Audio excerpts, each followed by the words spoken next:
Before the fame, before the fortune, before the world even knew his name, there was a boy born in the holy city of Mecca, a boy who would one day mingle with kings, presidents, and movie stars.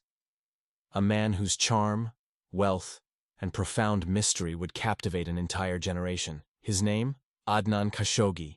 In 1935, Saudi Arabia was a young nation, its vast desert still untouched by the gleam of oil wealth. Standing beside its new ruler, King Abdulaziz Al Saud, was a trusted physician, Dr. Mohammed Khashoggi. His deep loyalty to the royal family would quietly but powerfully shape his son's destiny. Adnan grew up surrounded not just by comfort, but by something far more valuable: proximity to power. He watched a kingdom awaken and learned a crucial lesson. Opportunity often travels in silence, through introductions, through favors, and most importantly, through trust. As the 1940s and 50s rolled in, black gold began to flow, and prosperity poured into Saudi Arabia. New roads, new schools, new fortunes were being made everywhere. But Adnan saw something more. He saw a bridge between two worlds, the traditional Middle East and the booming, modern West. Building that bridge would become his life's purpose. As a teenager, Adnan studied abroad, in Cairo, Beirut, and then sunny California. He absorbed languages, ideas, and an unshakable confidence. Wherever he went, people noticed him. It was his presence, his patience, his unique ability to make anyone feel like they were the most important person in the room. He was mastering the subtle art of influence. You see, Adnan didn't finish college. He didn't need to. He realized his real classroom was the world itself, and his success wouldn't come from degrees, but from relationships. By his mid-20s, he was already orchestrating major international business deals, making introductions, securing contracts, and creating opportunities. He understood the quiet magic of connection, bringing together people who could help each other, and earning their trust along the way. By the 1960s, Adnan Khashoggi had become a name whispered in the most elite circles. He wasn't royalty, but he moved among royals. He wasn't a politician, but politicians always returned his calls. He had become something truly rare, a global connector in an age before globalization was even a buzzword. It was a time of incredible growth, optimism, and style, and Adnan's charisma opened doors from Riyadh to Geneva, from London to New York. His reputation soared, a gentleman of impeccable taste, boundless generosity, and towering ambition. He once famously said, "Success is not what you own, it's who will take your call." Switzerland became his second home, the nerve center of his expanding empire of hospitality, real estate, and investment. He mastered the art of discretion, surrounding himself with trusted associates who lived by one simple rule: be seen everywhere, but never be predictable. Then came the 1970s, Adnan Khashoggi's decade. He became the living embodiment of global luxury. Private jets, priceless art collections, and a fleet of cars that gleamed like mirrors under the Mediterranean sun. His absolute pride and joy was the yacht Nabila, named after his daughter. At 281 feet, it was a floating palace of pure indulgence, with marble bathrooms, hand-woven carpets, and a helipad. It was on the Nabila, beneath the stars, that the world's elite gathered. Celebrities, designers, entrepreneurs, they all came aboard. Deals were discussed over magnificent dinners, and friendships were sealed over fine cigars and late-night conversations. Adnan understood something that few others did. In the end, people don't remember the contract. They remember the experience. He built homes that became legends in their own right. In Marbella, Monte Carlo, Paris, and New York, each one reflected a different side of him: the Arabian traditionalist, the European cosmopolitan, and the global visionary. He moved effortlessly between these worlds, his very presence a magnet for attention and endless curiosity. Journalists started calling him the richest man in the world. But behind the sensational headlines was something quieter, a deep fascination with building a lasting legacy. To many, Adnan Khashoggi symbolized pure possibility. The idea that a boy from the sands of Mecca could shape the glittering architecture of modern wealth. He blended East and West, not through politics or ideology, but through sheer force of personality. He proved that charm could be just as powerful as currency. But every empire built on personality faces an inevitable challenge, a point where admiration turns to envy and simple curiosity turns to intense scrutiny. As his fortune expanded, so did the questions. How much was he really worth? How did one man manage to weave such an intricate web of connections across entire continents? Adnan Khashoggi was more than just a man of wealth. He was a symbol of an era. The glamour of the 1970s, the optimism of global business, and the intoxicating mystery of private power. But behind every legend, there's a truth just waiting to surface. And soon, the world would start to look closer. Far closer than he ever expected. By the mid-1970s, Adnan Khashoggi was a legend in motion. Imagine this. You wake up in Geneva, have lunch in London, and are watching the sunset from your villa in Marbella. That was his reality. He wasn't just a businessman, he was a magnet, pulling in royalty, Hollywood stars, and tycoons from every corner of the globe. He lived in a constant rhythm of travel, conversation, and opportunity. The world was changing fast. The age of oil wealth and international finance was dawning, and Adnan was right at the center of it all. He wasn't just rich, he was relevant. Throughout the 70s, he built an empire, investing in everything from construction and hospitality to aviation and banking. He was the human bridge between Middle Eastern money and Western corporations, long before globalization was a buzzword. He lived by a simple rule. The world rewards those who can bring worlds together. His favorite sanctuary was Marbella, a sun-soaked jewel on the coast of Spain. He transformed this quiet town into a playground for the world's most powerful people. Sheikhs, movie stars, designers, diplomats. They all flocked to his stunning seaside estate. But it wasn't just a home, it was a stage for global affairs.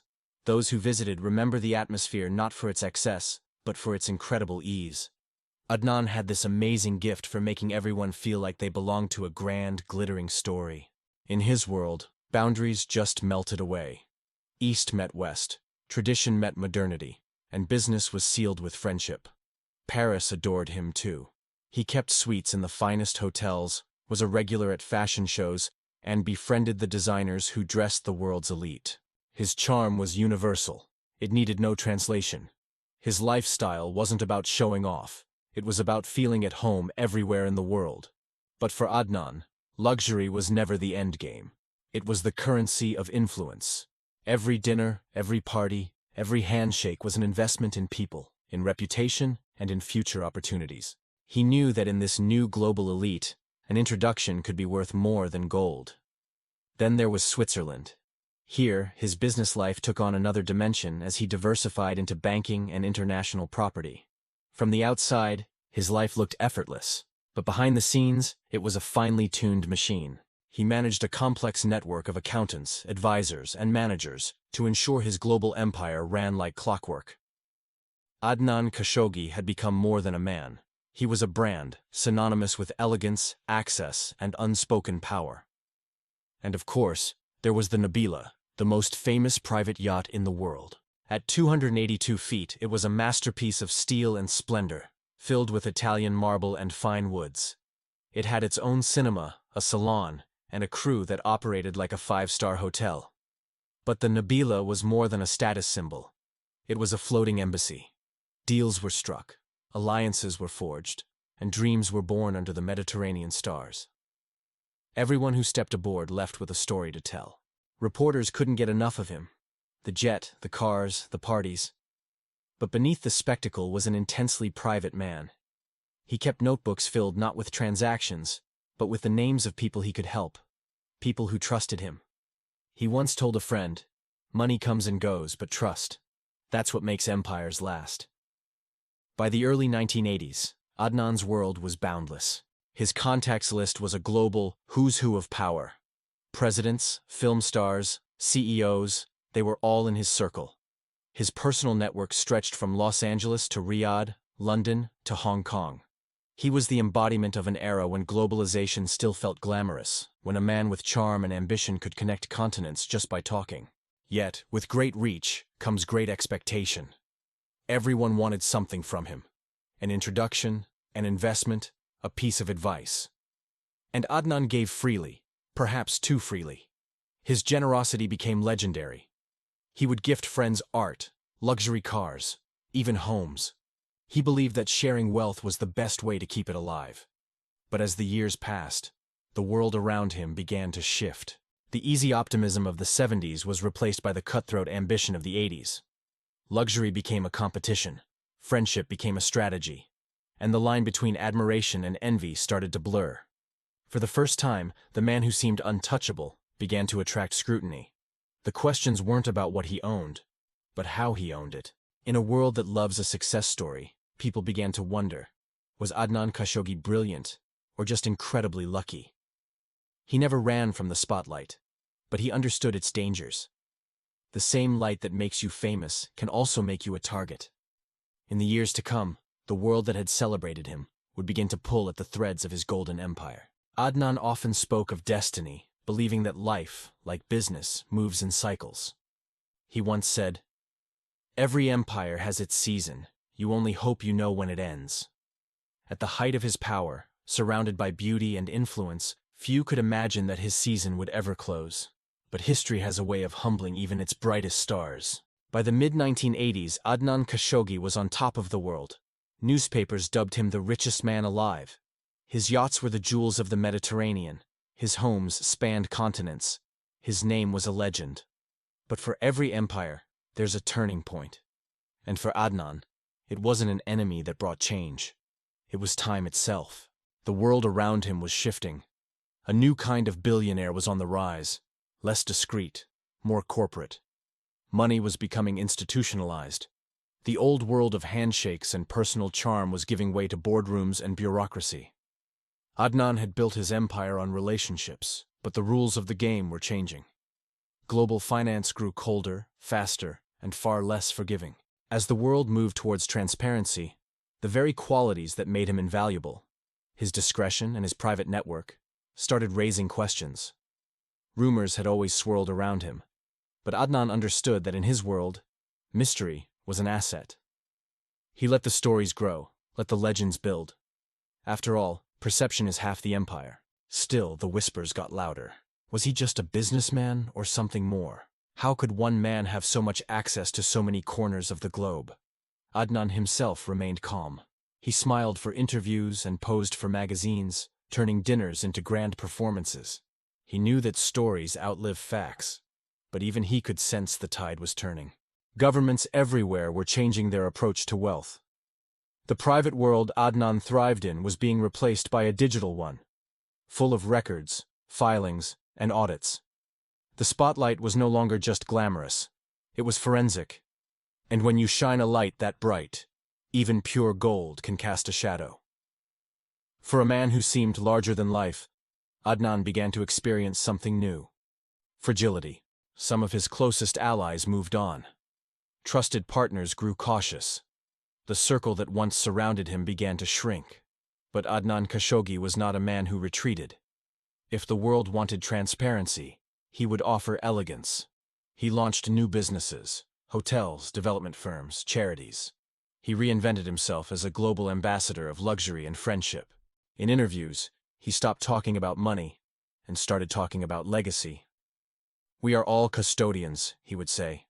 "What we build should outlive us." He had always been defined by movement, so when his reputation began to slow, he moved faster, crossing cities and continents. From Monte Carlo to New York, from Cairo to Paris, he still carried that same aura of intrigue. But reputation is a delicate thing, and in an age of information, even mystery is a story just waiting to be rewritten. At his lavish events, you could still find royalty, celebrities, and innovators. He moved through the room with practiced grace, every handshake and glance perfectly calculated. He wasn't flaunting power anymore. He was preserving dignity. He was a man refusing to be forgotten. As the 1980s came to a close, the world's fascination with him shifted. He was no longer the golden boy of global finance, but a symbol of a bygone era, a time when charisma could conquer continents. He had lived when elegance was influence. Now, influence had become data, and charisma, for all its power, could no longer bend the world to his will. Back in Marbella, the parties grew quieter. The long dinners under the stars were replaced by evenings with family and close friends. He found a kind of peace in the one thing he had always chased endlessly: stillness. The sea outside his window was the same one that had carried him across the globe, but now it spoke more softly, as if reminding him that even the highest tides must eventually rest. For decades, Adnan Khashoggi had been a bridge between civilizations.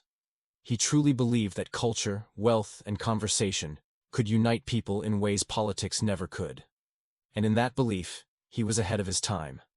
Even as his fortunes changed, his confidence never wavered. To the very end, he remained what he had always been: a storyteller, weaving grand narratives from the threads of his own extraordinary life. Adnan's decline wasn't a dramatic fall. It was quieter, the slow dimming of a golden age, the closing of a chapter. He had outlived his own legend, and perhaps that was the greatest irony of all. Those who knew him remember more than the headlines. They remember his laughter, his generosity, the way he could make a stranger feel like an old friend.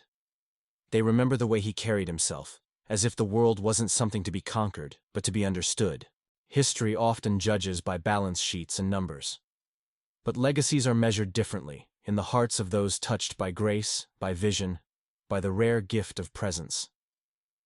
Adnan Khashoggi lived a life few could ever imagine, between East and West, between myth and man, between wealth and wonder. And though his empire faded, his story endures. It's a reminder that some lives aren't defined by what they built, but by how brightly they shimmered before the twilight came. Every story has its horizon, and for Adnan Khashoggi, that horizon shimmered somewhere between memory and myth. He had once lived in the full glare of the world's fascination. Now, in the quiet of his later years, he lived in reflection. He had tasted power, wealth, and fame, and the cost of each. The world watched him rise and watched him retreat, but few truly understood the man behind the legend. In his final decades, Adnan Khashoggi rediscovered something he had long overlooked: the grace of simplicity. He surrounded himself with family, old friends, and memories of the world he once ruled from his marble terraces and glittering yachts. The noise of the headlines faded away, replaced by the familiar, forgiving sound of the waves. He began to write, not to defend himself, but to understand. He wanted to leave behind not explanations, but experiences, the story of a man who lived at the crossroads of cultures, a bridge between East and West. History often remembers Adnan Khashoggi as a symbol of excess: the yachts, the jets, the lavish parties. But those who knew him remember something else: his laughter, his curiosity, his incredible ability to find a connection in any language, in any culture. He was, in essence, a communicator, a man who truly believed that a single conversation could change the course of history. Even in his later years, his charm remained untouched. He would lean back in interviews, smile, and speak of life as if it were a grand adventure, with each chapter full of lessons and every detour worth taking. "Life is not about what you own," he once said. "It's about what you understand." His story is more than just a tale of fortune. It's a portrait of transformation. The desert boy who watched oil rigs rise from the sand became a man who could dine with presidents and artists alike. He embodied a time when the world was opening up, when ambition could cross oceans, and when a single individual could truly be global. In the twilight of his life, Adnan often spoke of building bridges. He believed that misunderstanding, not difference, was the true cause of conflict. And so, long after the headlines had moved on, he continued to advocate for dialogue and connection. He had lived in a world obsessed with ownership, but his real empire was influence, an empire built not on land or steel, but on the invisible currency of relationships. By the time the century turned, the world had changed again. Globalization, digital networks, and instant information replaced the private deals and personal diplomacy that once defined his life. Yet the principles he lived by, vision, generosity, and the courage to connect, remain timeless. Those who visited him in his later years recall a sense of serenity, even joy. He no longer chased opportunity. He welcomed it. He no longer sought to impress. He sought to inspire.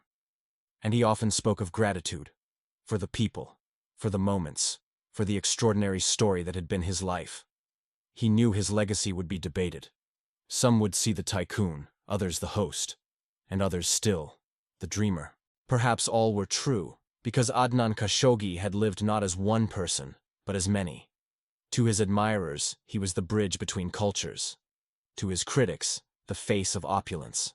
To history, he remains something in between, a reflection of a moment in time when humanity believed wealth could unite, not divide. When he passed away in 2017, the world paused. Newspapers revisited his story, the grandeur, the mystery, the myth. But beyond the headlines, a quieter truth endured. That his life, however extravagant, had been devoted to the art of connection.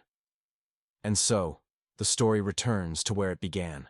A boy from the sands of Arabia, whose father healed kings, grew into a man who learned to heal divisions, through diplomacy, dialogue, and understanding. His world, for all its glamour, was never about escape. It was about expression, a bridge built from faith, curiosity, and unshakable optimism. Today, his name lives on in books, documentaries, and whispers across history. But perhaps the real legacy of Adnan Khashoggi isn't the empire he built, but the question he leaves us with. What do we truly value? The wealth we hold, or the world we build together? Every generation has its icons, those who reflect the beauty and complexity of their time. Adnan Khashoggi was one of them, a man whose life was as vast as it was fragile, as dazzling as it was human. The case may be closed, but criminology never sleeps. Like and subscribe at Join Criminology, and step deeper into the dark with us.